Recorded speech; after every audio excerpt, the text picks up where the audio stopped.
Donald Trump. He's asking the U.S. Supreme Court to keep him on the ballot in Colorado as he faces challenges to his eligibility to run for office in multiple states. Rachel Scott is tracking it all from the site of the first Republican contest, Des Moines, Iowa. Good morning, Rachel. George, we are just 11 days out from the Iowa caucuses, but the frontrunner in this race, former President Donald Trump, is focused on something we have never seen before in American history, asking the Supreme Court to stop a move to kick him off a primary ballot because of his actions on January 6.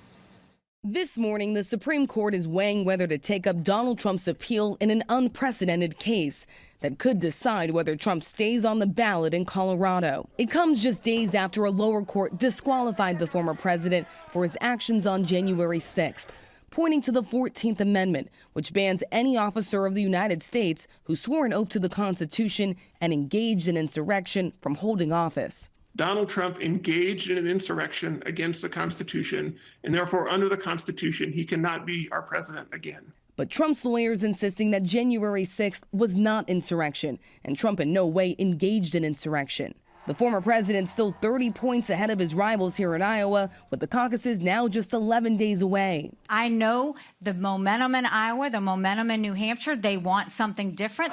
Florida Governor Ron DeSantis asked by one voter why he isn't going after Trump harder. Why haven't you gone directly after him? Polls are down. He's, up really high. What do you mean by going directly after? I mean, you're in my viewpoint, you're going pretty soft on him. Is your strategy working? Do you need to draw a clear contrast? So here's the thing. Let's have a debate. Let's get up on the stage. There are clear contrasts, and I think the biggest contrast is just simply, I deliver. That voter, not impressed. Were you satisfied by his answer? To me, no.